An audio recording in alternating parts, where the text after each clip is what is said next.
नमोस्तु नमोस्तु नमोस्तु महाराष्ट्री। मैं Nandita Jain new friends colony Delhi से हूँ। मेरा प्रश्न है, हम बाहुबली भगवान की मूर्ति की जो पूजा करने जाते हैं उस पे बेल लगी हुई होती है, तो वह पूजा करने योग्य है या नहीं? क्योंकि वह मुनि की अवस्था होती है और हम मोक्ष जो जीव गया है उसकी पूजा करते हैं। मेरी शंका का समाधान कीजिए। भगवान बाहुबली स्वामी जो पूरे विश्व में प्रसिद्ध हैं, शायद ही कोई और भगवान ऐसे हों जो इतने प्रसिद्धि को प्राप्त हुए हों जितने भगवान बाहुबली। और बाहुबली की उतंग प्रतिमा जो गोमटेश में बनी हुई है, बहुत सुंदर प्रतिमा है स्वर्णगुला में। और उसमें आप देखिए कि बहुत सुंदर कलाकृति से बनी हुई है प्रतिमा में, बेल आदि भी चढ़ी हुई है।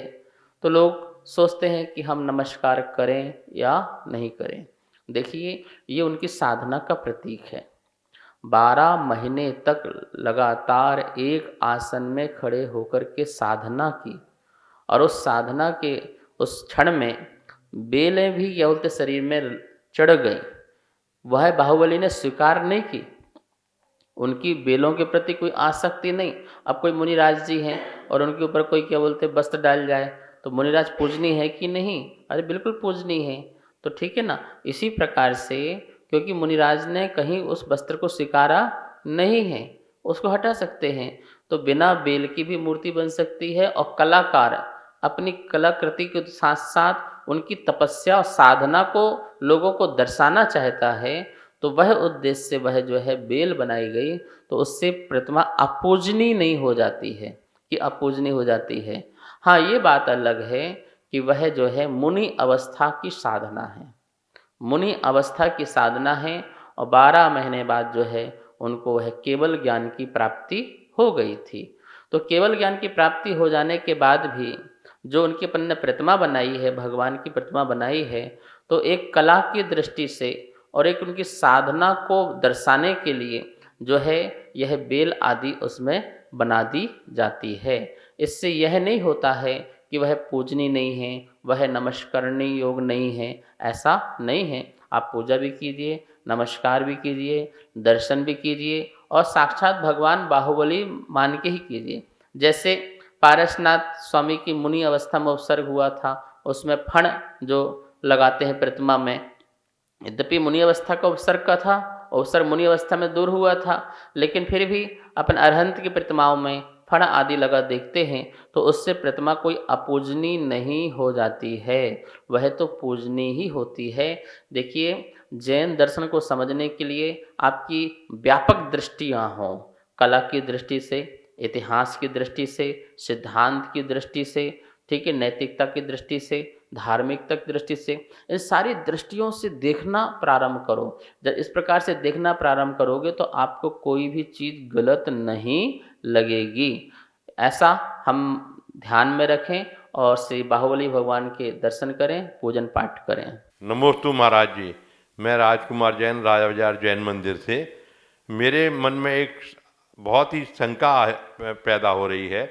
हम अपने भगवानों के, अपने मुनिराजों को, जिनको हम पूजनीय हैं मानते हैं, उनके इतने पोस्टर और इतने बैनर बनते हैं जो जिनका बहुत अभिनय होता है। कोई रास्ते में सड़क पर पड़ा होता है, कोई घर के छत के ऊपर अपने ऊपर डाल के रखता है, कोई उसमें कूड़ा भर के ले जाता है। हमारे भगवानों का और हमारे मुनियों का इतना निरादर हमें बहुत ही खेदनीय है।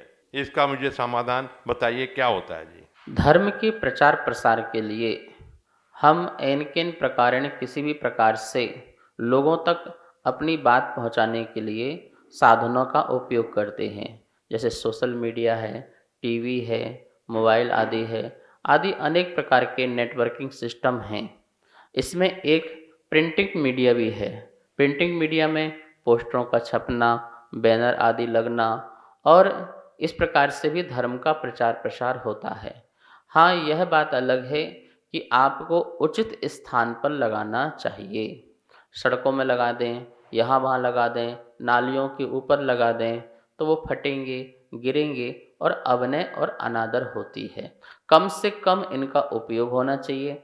मैं तो ये कहता हूँ कि आजकल तो डिजिटल का जो है ज़माना आ गया है। हर मंदिर में एक डिजिटल टीवी लग जाना चाहिए, उसी में ही पेन ड्राइव से लेकर के उसमें ही कार्यक्रम की सूचनाएं आदि का प्रसारण हो जाना चाहिए, जिससे जो है बैनर आदि की छपाई भी बचेगी और जो ये पोस्टर छपते हैं उसका खर्च भी बचेगा और अवनय अनादर भी किसी प्रकार से नहीं होगा। फिर भी हर मंदिर में ये व्यवस्था नहीं हो पाती है तो कहीं कहीं पोस्टर और बैनर भी लगाने पड़ते हैं। तो वहाँ की मंदिर की कमेटियों को यह व्यवस्था बनाना चाहिए।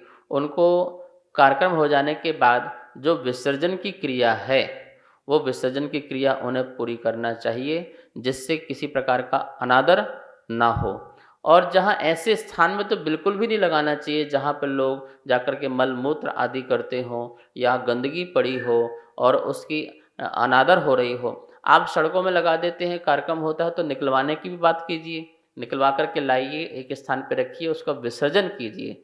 इस प्रकार से यदि आप करते हैं तो ठीक है, अन्यथा कोई छपवाने की ज़रूरत नहीं है। आजकल तो सोशल मीडिया के माध्यम से दुनिया तक खबर पहुंच जाती है और जिसको आना होता है वो आता है और जिसको नहीं आना होता है वो नहीं आता है। धर्म प्रचार प्रसार में विवेक का स्थान अपने पास ज़रूर होना चाहिए। नमस्ते महाराज जी, मैं शुभम शास्त्री जबलपुर से। मेरा प्रश्न यह है कि क्या हम ग्रस्त अवस्था में भी समाधि मरण कर सकते हैं और इसका क्या फल होगा? कृपया समाधान करें।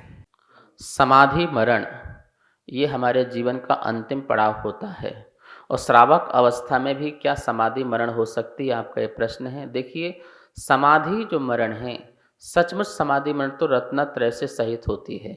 यदि वह श्रावक अणुव्रतों को धारण करता है, अणुव्रतों को धारण करता है तो उसकी भी जघन्य समाधि हो सकती है, ठीक है ना। लेकिन उत्कृष्ट समाधि तो मुनि अवस्था में होगी महाव्रतों को धारण करने से। महाव्रतों को धारण करेंगे, पूर्ण रत्नत्रय रहेगा, उसमें जो है मरण जो है समाधि पूर्वक उत्कृष्ट हो सकता है।